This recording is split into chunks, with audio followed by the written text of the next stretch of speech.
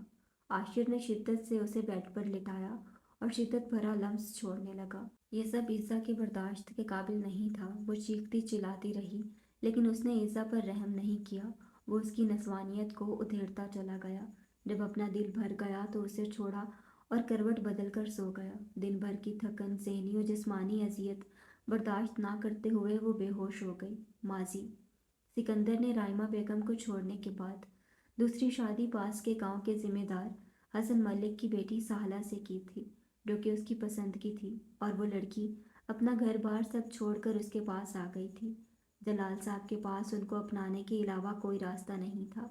وہ ایک بار پھر اپنے بیٹے کو کھونا نہیں چاہتے تھے، کیونکہ سکندر نے بتایا تھا کہ اس کی پہلی بیوی سے اس کی نہیں بنی، اس لیے وہ اسے چھوڑ چکا ہے۔ حسن ملک اور بختیار ملک کو یہ بات پسند نہیں آئی۔ وہ ہر حال میں اس رشتے کو ختم کرانا چاہتے تھے۔ آئے دن ان پر حملے ہونے لگے۔ اس دوران سہلہ پریگننٹ ہو گئی۔ سب بہت خوش تھے۔ جلال مرزا اور عالم صاحب نے ہر ممکن ان کو پروٹیکٹ کیا۔ اس بار بھی سکندر کو بیٹے کی چاہ تھی۔ وہ بات بات پر سہلہ کو یہ جتانے لگے، مجھے بیٹا چاہیے ورنہ تمہیں تمہارے گھر چھوڑ آؤں گا۔ اگر بیٹا دیا تو ہمیشہ راج کرو گی۔ اپنے خاندان والوں کا ڈر اور سکندر کے بیٹے کی چاہ، سب نے مل کر اسے اتنا زیادہ ڈپریس کر دیا تھا کہ حالے کو جنم دیتے ہی وہ ہمیشہ کے لیے آنکھیں موند گئیں۔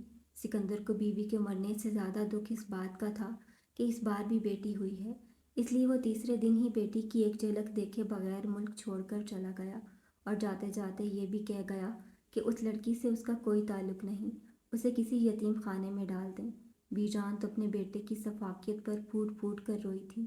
پھر اس معصوم کو فائزہ بیگم نے ہمیشہ کے لیے اپنی آغوش میں لے لیا۔ اس دوران حسن ملک سے جلال مرزا نے بہت معافی مانگی تھی اور انہوں نے معاف بھی کر دیا تھا۔ انہی دنوں بختیار ملک نے لوگوں کی باتوں سے تنگ آ کر خودکشی کر لی تھی۔ حسن ملک بھی اکثر بیمار رہنے لگے تھے۔ وہ اپنی نواسی سے ملنے بھی آتے تھے، لیکن یہ بات ان کی بہو اور پوتے کو پسند نہیں تھی، اس لیے انہوں نے آنا بند کر دیا تھا۔ لیکن 2 سال پہلے ہی ان کا انتقال ہو گیا تھا۔ دادا جان اور بی جان حالے کو لے کر گئے تھے اپنے نانا کا آخری دیدار کرنے کے لیے۔ عزا بھی ان کے ساتھ تھی۔ تب خرم ملک ان سے بہت اچھے سے پیش آیا تھا۔ اس کے بعد وہ کبھی کبھی حالے سے ملنے آنے لگا تھا۔ وہ عزا کو اپنی باتوں اور آنکھوں سے تنگ کرنے لگا، لیکن وہ بہت ڈرپوک تھی۔ کسی سے بھی یہ بات اس نے ڈسکس نہیں کی۔ وہ حالے کو بھی اپنی باتوں میں پھنسانے کی کوشش کرتا تھا، لیکن اسے یہ ساری باتیں سمجھ نہیں آتی تھیں، اس لیے اس پر اثر نہیں ہوتا تھا۔ یہ سب کچھ عزا دیکھتی تھی۔ وہ بہت ڈر گئی تھی، لیکن خرم ملک سب کے سامنے بہت اچھے سے پیش آتا تھا۔ گھر والے بھی اس سے مطمئن تھے، اس لیے وہ جب چاہے حویلی آ سکتا تھا، کوئی پابندی نہیں تھی۔ ایک دن اس نے عزا سے کہا کہ وہ حویلی کے پیچھے اس سے ملنے آئے، اسے بس کچھ ضروری بات کرنی ہے۔ اگر نہیں آئی تو وہ حالے کو ہمیشہ کے لیے یہاں سے لے جائے گا۔ اگر اس نے کسی کو بتانے کی کوشش کی تو اس کے آدمی عالم صاحب کو اس کے ایک اشارے پر مار دیں گے۔ اس دن عالم صاحب شہر گئے ہوئے تھے، اس لیے وہ ڈر گئی تھی اور اس کی بات ماننے پر مجبور ہو گئی تھی۔ اس میں اتنی ہمت نہیں تھی کہ وہ کسی کو بتا سکے، اس لیے رات 12 بجے وہ کمرے سے دبے پاؤں نکلی۔ چادر سے خود کو اچھے سے ڈھانپا ہوا تھا۔ اس کے قدم من من بھر کے ہو رہے تھے۔ وہ بس حالے اور بابا کو کچھ نہیں ہونا دینا چاہتی تھی، اس لیے ہمت کر کے آگے بڑھی۔ وہ حویلی کے پیچھے باغ میں اندھیرے میں کھڑا تھا۔ اس کا دل کیا کہ بھاگ جائے، لیکن وہ آگے بڑھی۔ جب خرم ملک نے اس کی طرف مڑ کر دیکھا تو عزا تو اس کی حالت دیکھ کر ہی پریشان ہو گئی تھی۔ اس کے چہرے اور گردن پر جگہ جگہ لپسٹک کے نشان تھے۔